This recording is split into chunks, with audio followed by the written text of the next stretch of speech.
హల్లెలూయా. మన ప్రభువును మన రక్షకుడైన యేసుక్రీస్తు నామంలో మీ అందరికీ శుభములు. మరి హెవెన్లీ లైట్ మినిస్ట్రీస్ మరి మే మాసంలో మొదటి శనివారం దేవుని వాక్యమును ధ్యానించుకోవడానికి దేవుడు మనకి ఇచ్చిన గొప్ప కృపను బట్టి నేను దేవుడికి స్తుతులు చెల్లిస్తున్నాను. మొదటి తెస్సలోనికీయులకు రాసిన పత్రిక 5వ అధ్యాయము మొదటి నుండి మనము కొన్ని వచనాలు చదువుకొని ధ్యానించుకున్నాం. అలాగనే 2వ పేతురు పత్రికలో కూడా కొన్ని మాటలు మనం చదువుకుందాం. ఈ 2 భాగాలు ఒకటే అంశం గురించి లేదా ఒకటే విషయం గురించి మాట్లాడుతూ ఉంటవి. 2 భాగాలు క్రీస్తు రాకడ గురించి, ప్రభువు వచ్చే సమయం గురించి మాట్లాడుతున్నట్టు మనం గమనించవచ్చు. హల్లెలూయా. మొదటిగా మన మొదటి తెస్సలోనికీయులకు పత్రిక 5వ అధ్యాయం మొదటి వచనం నుంచి చదువుతున్నాను. సహోదరులారా, ఆ కాలము గురించి ఆ సమయం గురించి మీకు రాయనక్కరలేదు. రాత్రివేళ దొంగ ఎలాగో వచ్చినో అలాగే ప్రభు దినము వచ్చినని మీకు బాగా తెలియదు. లోకులు నెమ్మదిగా ఉన్నది, భయమేమీ లేదని చెప్పుకొనిచుండగా గర్భిణీ స్త్రీకి ప్రసవ వేదన వచ్చినట్లు వారు అకస్మాత్తుగా నాశనము తటస్థించిన గనుక వారెంత మాత్రము తప్పించుకోలేరు. సహోదరులారా, ఆ దినము దొంగ వలె నీ మీదకి వచ్చుటకు మీరు చీకటిలో ఉన్నవారు కారు. మీరందరూ వెలుగు సంబంధులు, పగటి సంబంధులై ఉన్నారు. మనము రాత్రి వారము కాము, చీకటి వారము కాము.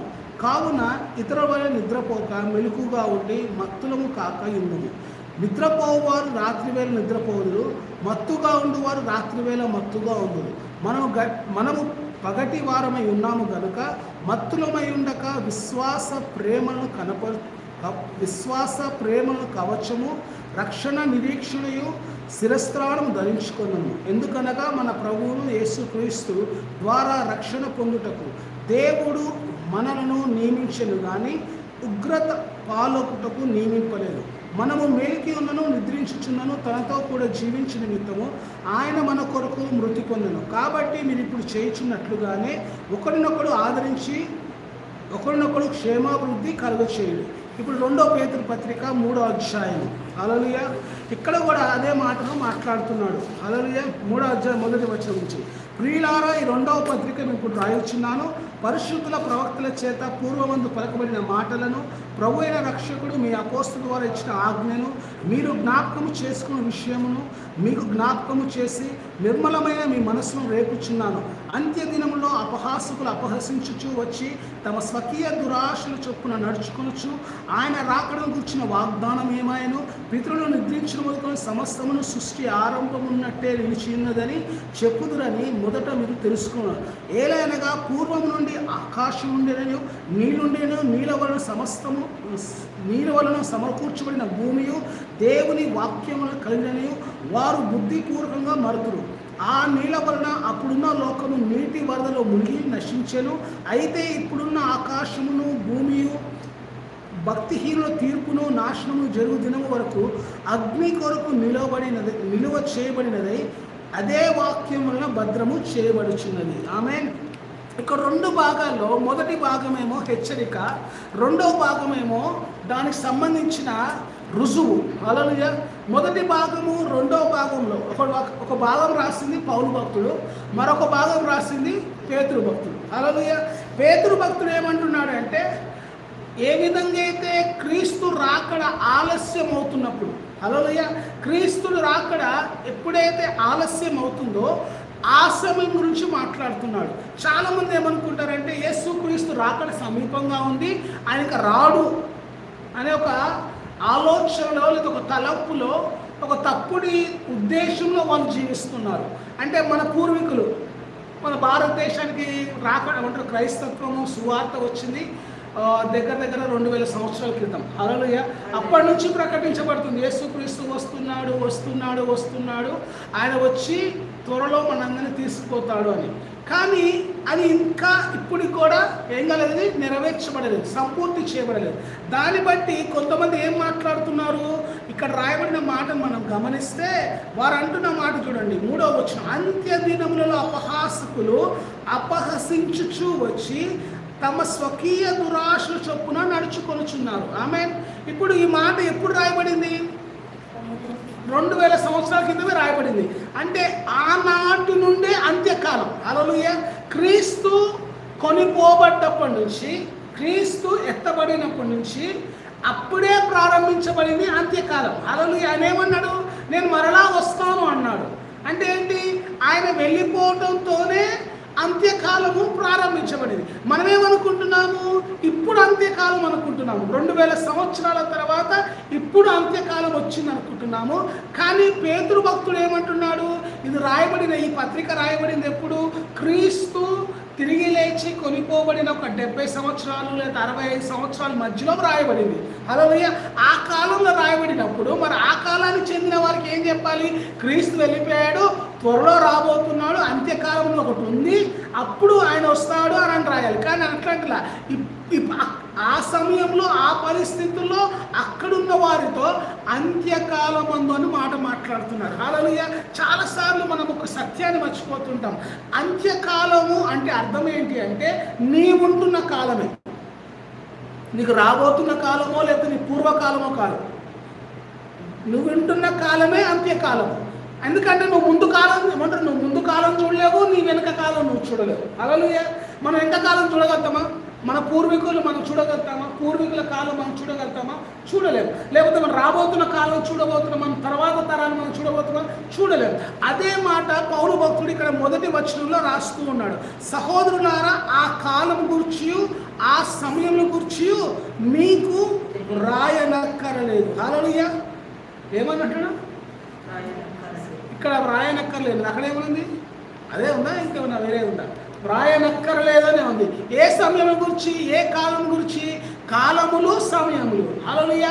కాలము అనగా మనం కాలంని ఎట్లా మనము ఏమంటారు అంటే దాన్ని క్యాలిక్యులేట్ చేస్తామంటే, టైంని ఎలా క్యాలిక్యులేట్ చేస్తామంటే, ఇప్పుడు ఒక తరం తర్వాత ఒక తరాన్ని టైంగా క్యాలిక్యులేట్ చేస్తాం. ఇప్పుడు BC AD అంటాము, BC 6, BC 7, BC 8 అంటే ఏమంటారు బిఫోర్ క్రైస్ట్ 800 సంవత్సరాల క్రితము, 500 సంవత్సరాల క్రితము, 600 సంవత్సరాల క్రితం, లేదా క్రీస్తు ఏమంటారు తిరిగి లేచిన తర్వాత ఏమంటారు 1వ శతాబ్దము, 2వ శతాబ్దము, 3వ శతాబ్దము అని అంటాం. అంటే ఆ కాలాలను ఎలా కొలిచారు, ఎలాగ వారిని ఏమంటారు చూపిస్తున్నారు ఇక్కడ అంటే ఆ కాలం అన్నాడు. ఏ కాలం అనేది పౌలు భక్తుడు స్పష్టంగా చెప్పట్ల. మనమున్న కాలం ఏమంటాము? 21వ శతాబ్దం అంటాం. ఏమంటాం చెప్పండి? 21st సెంచరీ అంటాం. 21st సెంచరీ గురించి రాశాడా ఆయన?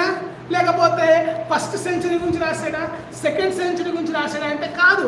ఆయన ఉంటున్న 1st సెంచరీ, అక్కడున్న పరిస్థితుల్లో అప్పుడున్న కాలమును బట్టి ఆ కాలముల నుంచి ఆ సమయం గురించి అనే మాట రాస్తున్నాడు. ఏమంటున్నాడు చూడండి, అసలు చాలా అద్భుతంగా ఉంటుంది. రాత్రి వేళ దొంగ ఎలాగూ వచ్చునో అలాగే ప్రభు దినము వచ్చినని మీకు బాగా తెలియను. అసలు తెలియని వారు ఎవరు లేరండి. ప్రభు వస్తాడని తెలియని వారు ఎవరూ లేరు. ప్రతి క్రైస్తవునికి, ప్రతి విశ్వాసికి తెలుసు. కానీ క్రైస్తవులైన విశ్వాసులైన ఎలా ఉన్నారంటే నిర్లక్ష్యంగా ఉన్నారు. హల్లెలూయా. ఇప్పుడు మనము మన ఇంటికి ఎవరన్నా ప్రైమ్ మినిస్టర్ వస్తుందంటే మనం నిర్లక్ష్యంగా ఉంటామా? ఎందుకు నిర్లక్ష్యంగా ఉన్నాము? ఆయన డేట్ తెలుసు, ఆయన టైం తెలుసు. హల్లెలూయా. చెప్పండి. We know the time and the date. Exact date తెలుసు, ఎగ్జాక్ట్ టైం తెలుసు. దాన్ని బట్టి మనం సిద్ధపడి ఉంటాం. ఇక్కడ ఏమంటున్నాడు పౌలు భక్తుడు? ఆయన దొంగ వలె వచ్చును. We don't know the time. హల్లెలూయా. టైం తెలియదు కాబట్టి, సమయము కాలము తెలియదు కాబట్టి, ఇప్పుడు కాలము తెలీదు, సమయము తెలియదు, ఏ రోజు తెలియదు, ఏ సమయము తెలియదు. అప్పుడు ఎలాగ సిద్ధపడి ఉంటాము? అది సాధ్యమవుతుందా అంటే అది సాధ్యం కాదు. అందుకని ఇక్కడ ఏమన్నాడు 3వ వచనంలో, లోకులందరూ నెమ్మదిగా ఉందంట. లోకము, అక్కడ లోకులు అనే మాట, లోకమంతా నెమ్మదిగా ఉంది. ఎందుకు? సమయము తెలీదు, కాలము తెలీదు. ఆయన దొంగ వలె వస్తాడని మాత్రం అందరికీ తెలుసు, నాకు తెలుసు, మీకు తెలుసు. కానీ ఎందుకు నెమ్మదిగా ఉన్నాము? మనకు సమయము తెలియదు కాబట్టి. పెళ్లి కుమారుడు వస్తాడని అక్కడ సిద్ధపడిన కన్యకలు తెలిసి ఉంటే వాళ్ళు ఏం చేయరు? నిద్రించరు, వాళ్ళు ఎదురు చూస్తూ ఉంటారు కదా. ఇక్కడ ఏమవుతుంది? నెమ్మదిగా అంటే అర్థం ఏంటి? నిద్రిస్తున్నారు, విశ్రమిస్తున్నారు, సేద తీరుతున్నారు అని అర్థాన్ని ఇస్తుంది. పౌలు భక్తుడు చెప్తున్న మాటకి, పేతురు భక్తుడు చెప్తున్న మాటకి చాలా సమీపంగా ఉంటుంది, చాలా దగ్గరగా ఉంటుంది ఈ రెండు అధ్యాయాలు. ఇక్కడ 3వ అధ్యాయం, మన 1 పేతురు పత్రిక 3వ అధ్యాయం ఏమంటాడంటే 2వ వచనంలో, పరిశుద్ధుల ప్రవక్తల చేత పూర్వమందు పలకబడిన మాటలను ప్రభువైన రక్షకుడు మీ అపోస్తుల ద్వారా ఇచ్చిన ఆజ్ఞను మీరు జ్ఞాపకము చేసుకొనువని విషయము మీకు జ్ఞాపకము చేసి నిర్మలమైన మీ మనస్సులను రేపుచున్నాను. అంత్య దినములలో అపహాసకులు అపహసించుచు వచ్చి తమ స్వకీయ దురాశలు చొప్పున నడుచుకొనుచు ఆయన రాకడను గుర్చిన వాగ్దానం ఏమాయెను. ఆమె ఏం చేస్తారంట? అపహసిస్తూ వస్తారంట. అపహసించటం అంటే ఏంటి? మోక్ చేయటం. ఇప్పుడు ఎగతాళి చేయటం, గేలి చేయటం. హల్లెలూయా. అంటే ఆయన వస్తానన్నాడు, ఆయన వచ్చినట్టే మనం చూసినట్టే. ఇప్పుడు ఉదాహరణకు యేసుక్రీస్తు శిలువ మీద ఉంటే నువ్వు కిందికి దిగి వస్తే మేము నమ్ముతాము. నువ్వు యూదుల రాజు అని మేము నమ్ముతాము, నువ్వు దేవుని కుమారుడు అని మేము నమ్ముతాము. ఏమైతే అపహాసం చేశారో ఇప్పుడు ఏమంటున్నారు? ఏ విధంగా అపహాసం చేస్తున్నారు? నువ్వు మళ్ళా వస్తానన్నావు, ఇంకా నువ్వు రాలేదు, ఇంకా నువ్వు రావు, నువ్వు వస్తానని మాట ఇచ్చావు కానీ ఆ మాట నెరవేర్చబడేది కాదు, ఆ వాగ్దానం సంపూర్తి చేయబడేది కాదు, ఆ వాగ్దానం జరిగించబడేది కాదు అని మాట్లాడుతున్నారు. It's a promise. పేతురు ఏమన్నాడు? ఈ వాగ్దానం ఏమాయెను అంటే ఒక ప్రామిస్ అకంప్లిష్ కావట్లేదు, అది నెరవేర్చబడట్లేదని మాట్లాడుతున్నాడు. అంటే మనము చాలాసార్లు మనకి ఇవ్వబడిన వాగ్దానాన్ని నెరవేర్చబడాలని కోరుకుంటాము, కానీ ఈ వాగ్దానము చాలా శ్రేష్టమైనది, అతి ప్రాముఖ్యమైనది, ఎంతో అమూల్యమైనది. మనకు అవసరమైన వాగ్దానం ఏంటి చెప్పండి? దేవుని వాగ్దానం ఏంటి? ఆయన రావటము, మనల్ని తీసుకుపోవటం. ఇక్కడ అంటున్న మాట మీరు చూడండి, 3వ అధ్యాయంలో ఆయన రాకడను గూర్చిన వాగ్దానం ఏమాయెను?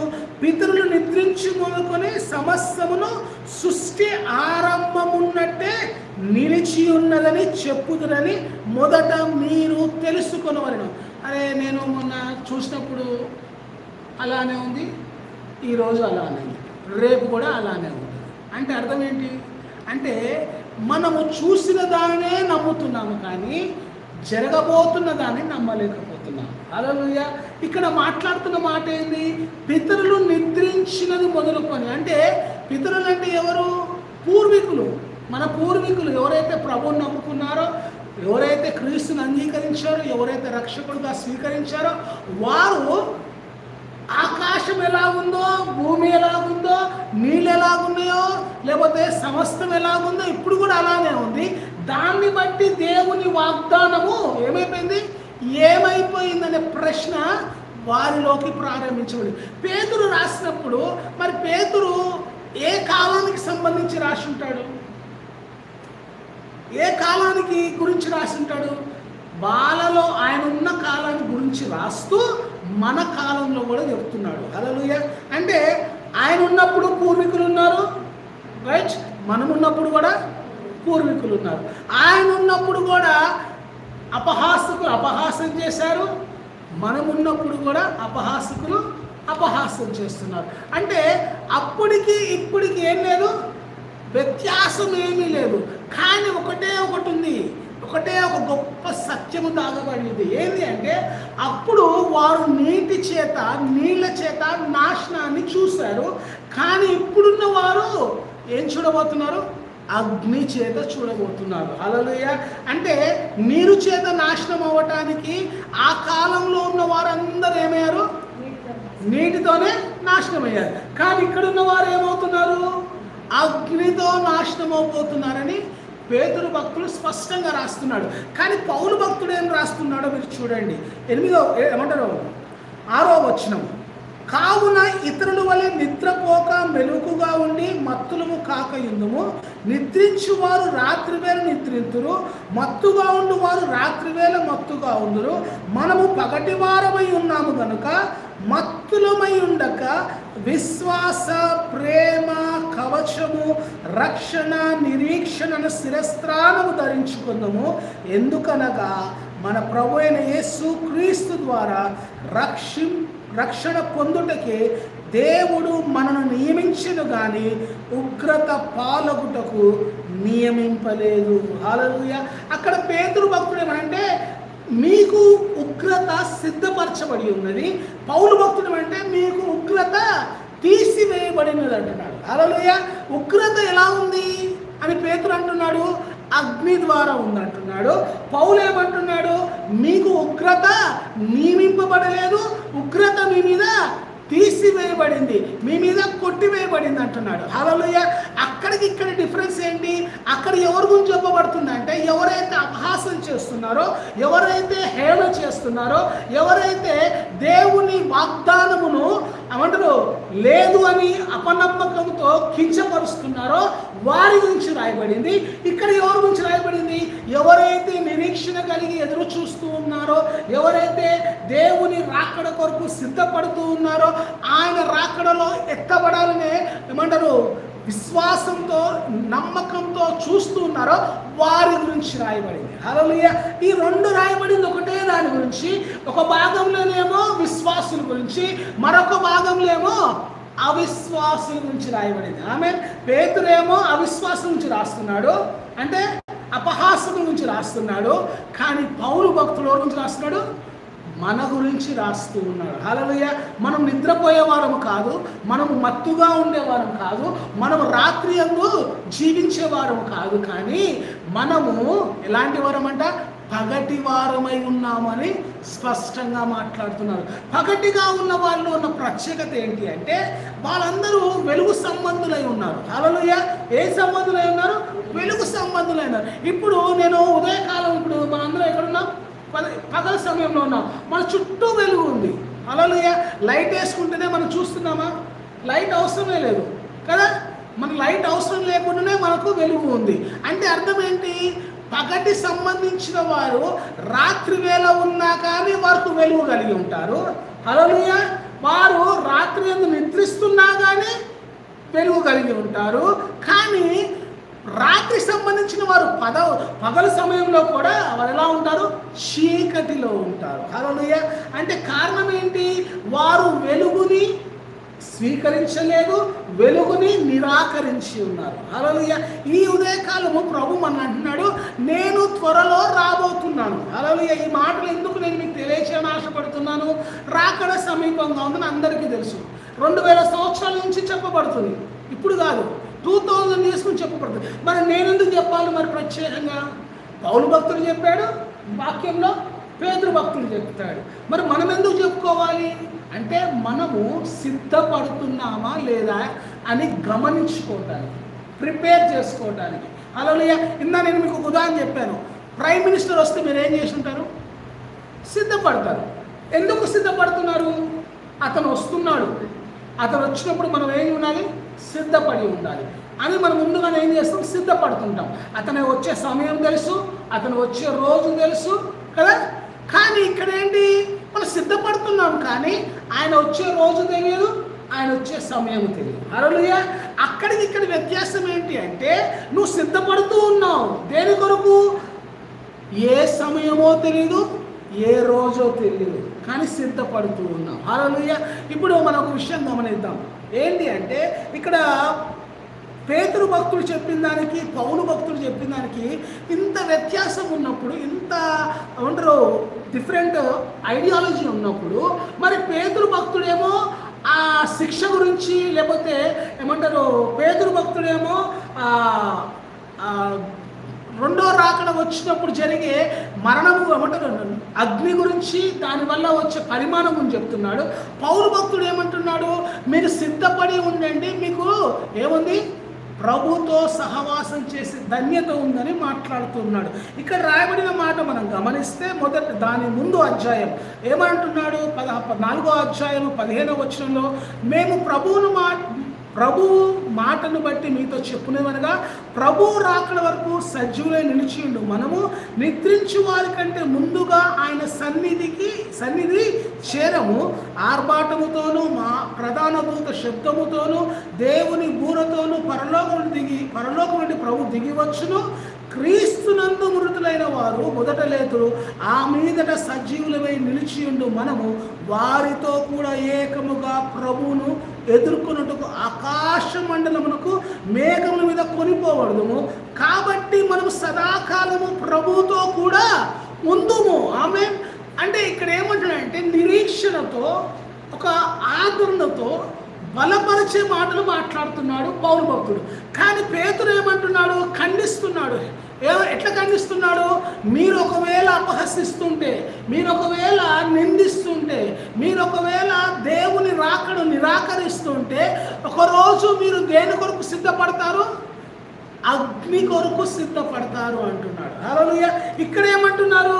మీరు సిద్ధపడుతున్న దేని కొరకు? ప్రభువుతో సదాకాలం ఉండటానికి సిద్ధపడుతున్నారు. సపోజ్ మనము సిద్ధపడితేనేమో ప్రభుతో ఉంటాము, సిద్ధపడకపోతే మన కొరకు ఒకటి సిద్ధపరచబడి ఉంది. హల్లెలూయా. ఏంటది? అగ్ని సిద్ధపరచబడి ఉంది. హల్లెలూయా. నువ్వు సిద్ధపడితే ప్రభుతో ఉంటావు, నువ్వు సిద్ధపడకపోతే నీ కొరకు ఒకటి సిద్ధంగా ఎదురు చూస్తూ ఉంది. అదేంటంట? అగ్ని అయింది అంటున్నాడు. హల్లెలూయా. మరి 8వ వచనంలో, 8వ వచనం కాదు 10వ వచనంలో, 2వ పేజీ 13, అయితే ప్రభు దినము దొంగ వచ్చినట్లు వచ్చును. ఆ దినమున ఆకాశములు మహాధ్వనితో గతించిపోను, పంచభూతములు మిక్కటమైన వేండ్రుతో లయమైపోను, భూమియు దాని మీదనున్న కృత్యములు కాలిపోవును. హల్లెలూయా. అంటే రెండో రాకడ జరిగినప్పుడు, ప్రభు వచ్చినప్పుడు ఏమి జరగబోతున్నదని పేతురు రాస్తున్నాడు. అంటే సినారియో, ప్రజెంట్ సినారియో ఎలా ఉంటుందంటే, ప్రపంచం మొత్తము ఏమైపోతుంది? అగ్ని చేత కాలిపోతుంది.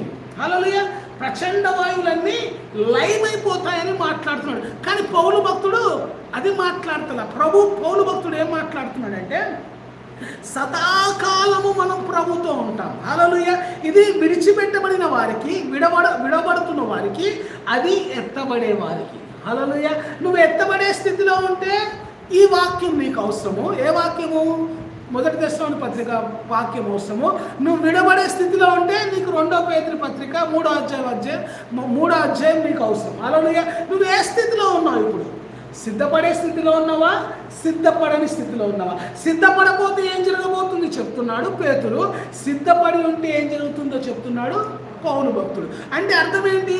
నీకు 2 వాక్యాలు బోధించబడ్డాయి బైబిల్లో, 2 సత్యాలు బోధించబడ్డాయి బైబిల్లో. కొన్నిసార్లు ఏమంటారంటే, నాకు తెలియదండి, బైబిల్లో ఈ విధంగా ఉంది. ఏ విధంగా ఉంది? నేను సిద్ధపడకపోతే ఏం జరిగిందో నాకు తెలియదండి అంటారు కొంతమంది. హల్లెలూయా. సిద్ధపడకపోతే ఏం జరుగుతుందో తెలియదు అంటే నీకు ఇంకా బోధించబడలేదు ఆ సువార్త. అదొక సువార్త. ఏంటి? అగ్ని చేత లయమైపోతాము, అగ్ని చేత మనము కాల్చబడతాము, అగ్నిలో మనము వేయబడతాము అనేది ఒక ఖండించే సువార్త. ఆ సువార్తను ఇంకా వినలేకపోతే ఈరోజు బోధించబడుతుంది పేతురు ద్వారా. ఏమని? ఆయన వచ్చినప్పుడు సమస్తము లయమైపోతాయి. ఆ లయమైపోయే దాంట్లో నీవు విడవబడి ఉంటే నీవు కూడా లయమైపోతావు అంటున్నాడు. కానీ పౌలు భక్తుడు అంటున్నాడు, 1 దశలో పత్రిక 5వ అధ్యాయంలో చాలా అద్భుతమైన మాట అంటున్నాడు. చూడండి ఇక్కడ ఏమని అంటున్నాడు? ఆర్భాటముతోను 4వ అధ్యాయం, ఆర్భాటముతోను ప్రధాన దూత శబ్దముతోను దేవుని బూరతోను పరలోకము నుండి ప్రభు దిగి వచ్చును.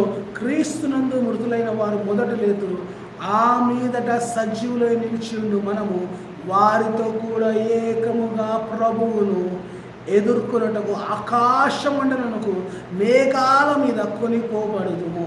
హల్లెలూయా. ఎక్కబడతామంట? ఆకాశ మండలంకి ఎక్కిపోతాం. ఇక్కడ పేతురు భక్తుడు ఒక మంచి మాట అన్నాడు, మీరు ఒకసారి చదవాలి. ఏమన్నాడు?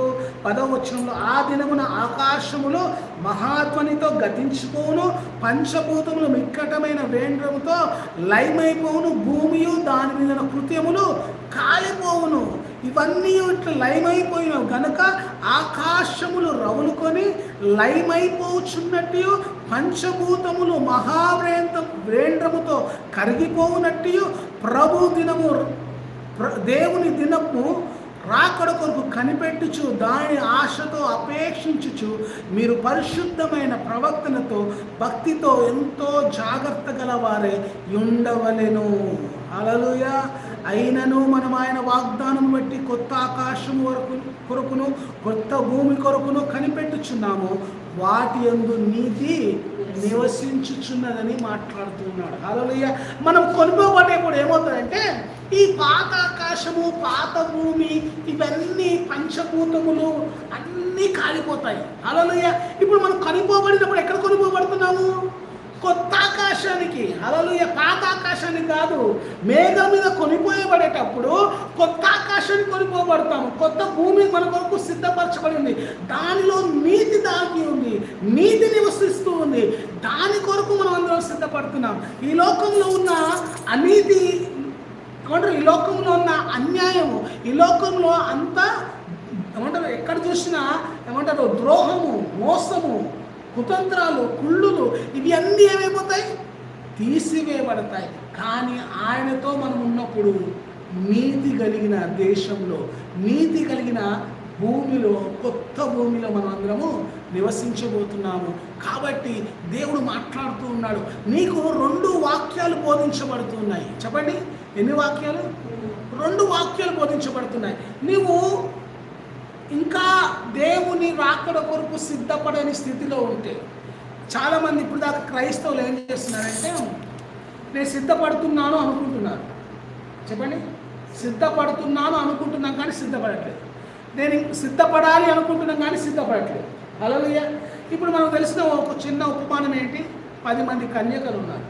10 మంది కన్యకలు దివిటీలు తీసుకొని, నూనె తీసుకొని ఆ ద్వారము దగ్గర ఎదురు చూస్తూ ఉన్నారు. అర్ధరాత్రి వేళ అందరికి నిద్ర వచ్చింది, అందరు నిద్రపోతున్నారు. ఆ సమయంలో ఏం చేయబడింది? ద్వారము తెరవబడింది. పెళ్లి కుమారుని స్వరము వినిపించబడింది. పెళ్లి కుమారుడు రాబోతున్నాడు, సిద్ధపడిన వారిని తీసుకుని వెళ్తాడు అనే ఒక వార్త వినిపించబడుతుంది. ఆ సమయంలో లేచి చూచినప్పుడు వారిలో ఏమీ లేదు, నూనె లేదు. హల్లెలూయా. అంటే వెలుగు ఏమైపోయింది? కృషించిపోయింది. వెలుగునిచ్చే ఆ జీవము, లేకపోతే వెలుగునిచ్చే ఆ నూనె వారిలో ఏమైపోయింది? తగ్గిపోయింది. వెలుగు ఏమైపోతుంది? చెప్పండి, కరిగిపోతూ ఉంది. నూనె లేకపోతే ఏమైంది? వెలుగు కరిగిపోతుంది, వెలుగు ఆరిపోతుంది.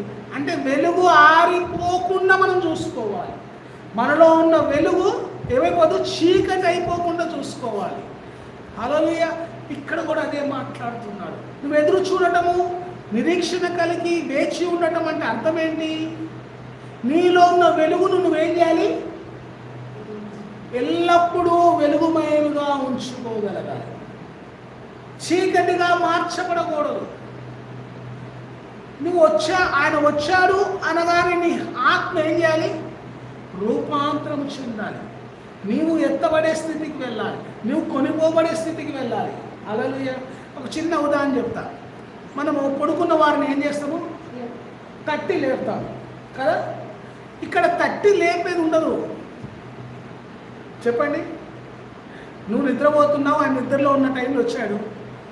నేను నిద్రపోతున్నాను, నిద్రపోయిన టైంలో వచ్చాడు. నన్ను లేపుతాడా? మరి నేను ఎట్లా తెలిసింది ఆయన వచ్చాడని? నాకు ఎలా నేను గ్రహిస్తాను? అంటే నా ఆత్మ ఏం చేసి ఉండాలి? ఆయన వచ్చినప్పుడు కడబూర స్వరము, దూరధ్వని, ఆ ప్రధాన దూత శబ్దము నా ఆత్మ ఏం చేయాలి? వినగలగాలి. నిద్రపోతున్నా నేను శారీరకంగా, కానీ ఆత్మలో కాదు. నా ఆత్మ ఏం చేస్తుంది? ఆ పూర శబ్దము కొరకు, కడబూర శబ్దము కొరకు, ప్రధాన దూత శబ్దము, బూరధ్వని కొరకు ఎదురు చూస్తూ ఉంది. ఎంత నిద్రలో ఉన్నా కానీ నా ఆత్మ ఏం చేస్తుంది?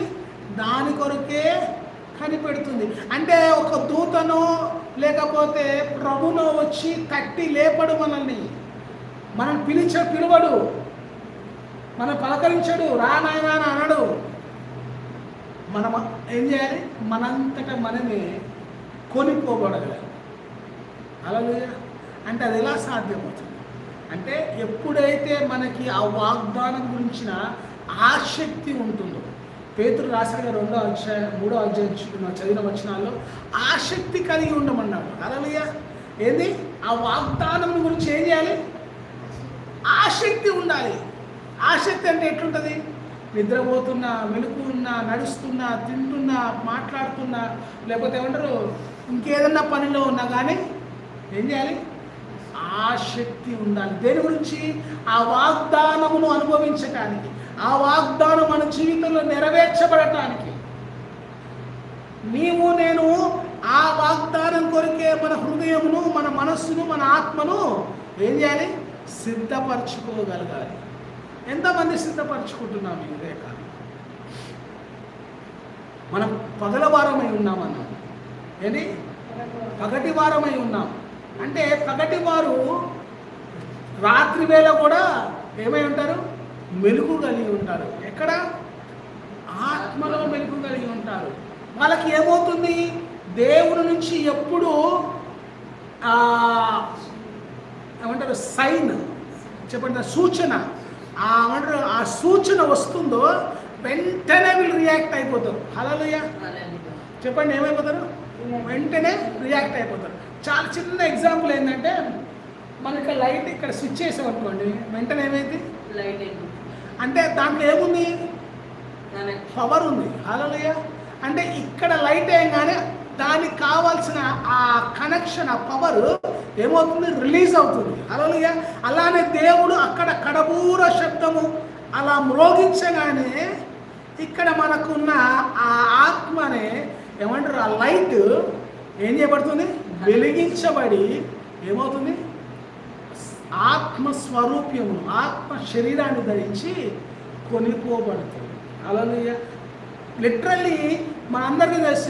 ఎంతసేపు అంటే రెప్పపాటున అని అంటాడు. దాని ముందు వచనాలు ఏమంటాడు? మొదటి తెస్సలోనికీయుల పత్రిక 4వ అధ్యాయంలో మనం చదివిన వచనాల్లో దాని ముందు వచ్చాడు రెప్పపాటున. మనం అంటే ఒక క్షణంలోనే, అరే క్షణం కూడా కాదు, క్షణాల్లోనే ఏమైపోతాం? మనము రూపాంతరము చెందుతాం. అది ఎలాగ సాధ్యమవుతుందంటే ఆసక్తి ఉండాలి, ఆశ ఉండాలి. ప్రభువా, ఈ లోకంలో ఏది శాశ్వతమైంది కాదు, ఏది శాశ్వతమైంది కాదు. ఇవి అన్నీ ఒక రోజు నాశనం అయిపోతాయి. ఇవి అన్నీ ఒక రోజు లయపరచబడతాయి. ఇవన్నీ ఒక రోజు దేవుని అగ్ని చేత కాల్చబడతాయి. నేను నూతనమైన కొత్త భూమి కొరకు, నూతనమైన కొత్త ఆకాశం కొరకు ఎదురు చూస్తున్నాను. అక్కడే నన్ను తీసుకెళ్ళు, అక్కడ నేను ఉండాలని ఆశపడుతున్నాను అని ఆశతో ఎదురు చూడటం. పేతురు భక్తులు చెప్తున్నది, పౌలు భక్తులు చెప్తున్నది ఒకటే బోధ. ఏంది? ఆయన రాబోతున్నాడు, ఆయన దొంగ వచ్చినట్లే వస్తాడు. ఈయన అదే చెప్తున్నాడు, ఆయన అదే చెప్తున్నాడు. కానీ ఈ కాలంలో దొంగలు చాలా తెలివి మిగిలిపోయారు. ఒకప్పుడు ఏం చేసేవాళ్ళంటే ఇల్లు డోర్స్ పగలగొట్టుకొని, కిటికీలు పగలగొట్టుకొని వచ్చేవాళ్ళు. ఇప్పుడు అట్లా కాదు, ఒక చిన్న మెసేజ్ ద్వారా మన అకౌంట్లో ఉన్న డబ్బులన్నీ దోచేస్తున్నారు. మనకు తెలుస్తుందా? ఒక లింక్ పంపిస్తాడు, ఆ లింక్ క్లిక్ చేసామనుకోండి దొంగతనం అంతా జరిగిపోతుంది కదా. అంటే ఒక్క చిన్న లింక్ ఏమైపోతుంది? ఎంతో నష్టాన్ని కలిగిస్తుంది. అంటే దొంగ తన ఏమంటారు దొంగతనం చేసే విధానాన్ని ఏం చేశాడు? కొత్త విధానంగా మార్చుకున్నాడు. అంటే దొంగతనమే కొత్త విధానంలో ఉందంటే మరి ప్రభు రాక ఇంకెంత కొత్త విధానంలో ఉంటుంది? అంతే కదా. దేవుని రాకడ ఇంకెంత కొత్త విధానం ఉంటుందని ఆలోచించాలి. అసలు మనం ఊహించేది ఏంటంటే భూమి గుండ్రంగా ఉంటుంది. ఇప్పుడు భూమి గుండ్రంగా ఉన్నప్పుడు ఇప్పుడు భూమి ఉన్న మనుషులందరికీ ఇక్కడ మనకు పగలుంది, అక్కడ రాత్రి ఉంది. వాళ్ళకి అక్కడ రాత్రి ఉంటే ఇక్కడ పగలుంది. అంతేనా? అమెరికా దేశంలో ఇప్పుడు రాత్రి, మనకి ఇక్కడ పగలు. మనకు పగలు వచ్చాడంటే వాళ్ళకి రాత్రి వచ్చినట్టు, వాళ్ళకి రాత్రి వచ్చాడంటే మనకు పగలు వచ్చినట్టు. హల్లెలూయా. కానీ అందరూ ఒకటేసారి ఆయన చూస్తారంట. అందరూ ఒకటేసారి చూస్తారు. మనమేమో భూమి కింద ఉన్న వాళ్ళని చూడలేము, మన పైన ఉన్న భూమి పైన ఉన్న మనం చూడలేము. కానీ మన కింద కొంతమంది ఉన్నారు, మన పైన కొంతమంది ఉన్నారు. భూమి ఏం చేస్తుంది? గుండ్రంగా తిరుగుతుంది. కానీ ఆయన వచ్చినప్పుడు భూమి ఏమైపోయింది? ఆగిపోతుంది. హల్లెలూయా. భూమి ఏమైపోతుంది?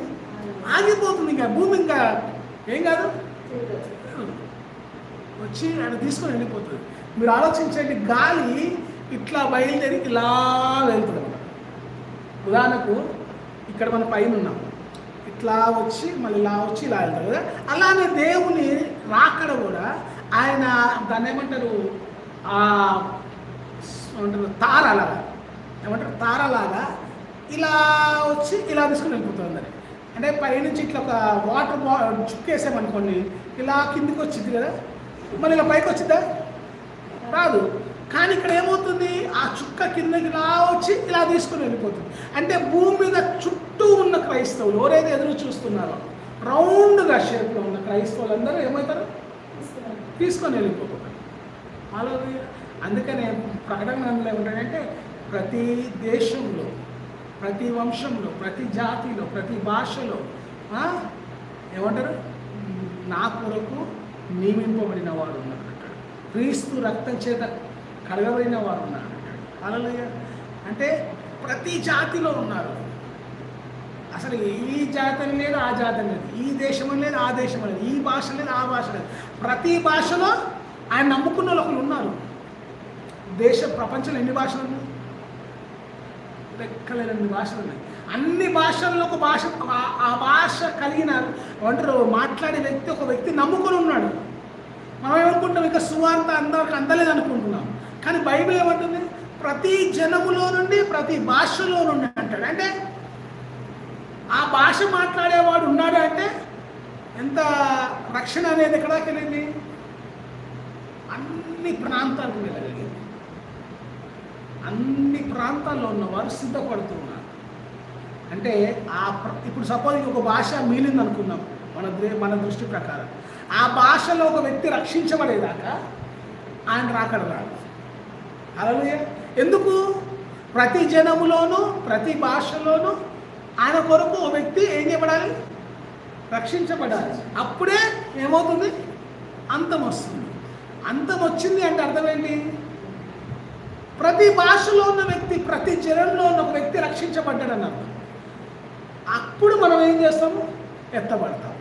అంటే మనం ఏం ప్రార్థన చేయాలి, ప్రభా ప్రతి జనములో నుండి, ప్రతి భాషలో నుండి ఎవరినైతే నువ్వు రక్షించాలనుకుంటున్నావో, ఎవరినైతే నువ్వు నీ ప్రేమను తెలియచేయాలనుకుంటున్నావో వారికి నీ ప్రేమను తెలియచేసి వారందరూ రక్షించబడి వారందరూ కూడా సిద్ధపడుతుంటే మేము కూడా ఏమవుతాం, వారితో కలిసి నిత్య జీవానికి వస్తాం. కాబట్టి సెకండ్ కమ్మింగ్ అనేది కొంతమందికే కాదు, అందరికీ కాదు. అది ఎవరైతే ఆశపడతారో. పిలుపు ఇప్పుడు మనము వెడ్డింగ్ కార్డ్స్ అందరికి ఇస్తాం, అందరు వస్తారా? అందరు రాదు, కొంతమంది వస్తారు. రక్షణ ప్రపంచానికి ఉంది, కానీ ప్రపంచం ఏం చేయలేదు, అంగీకరించట్లేదు. ఆయన దేవుడే కాదంట. ఆయన దేవుడు అంటే కూడా అన్నవాడిని ఏం చేస్తున్నారు, హింసిస్తున్నారు. దేవుడు అని చెప్పేవారిని కొడుతున్నారు, దేవుడు అని చెప్పేవారిని గాయపరుస్తున్నారు, దేవుడు అని చెప్పేవారిని చంపివేస్తున్నారు. అయినా కానీ భయపడట్లేదు మనం, అయినా కానీ మనం జరియట్లేదు. యేసుక్రీస్తే దేవుడు అని చెప్తాం, ఆయన తప్ప వేరొక దేవుడు లేడని చెప్తాం, ఆయన ద్వారానే నిత్య జీవం ఉందని చెప్తాం, ఆయననే పాపక్షమాపణ కలిగించేవాడని చెప్తాం. కారణం ఏంటంటే ఆయనే సమస్తానికి సృష్టికర్త అయి ఉన్నాడు. ఆమె దేవుడి మాటలు దీవించిన కాక. హల్లెలూయా. ప్రార్థన చేసుకుందాం. ప్రార్థన చేసుకొని దేవుడి కొరకు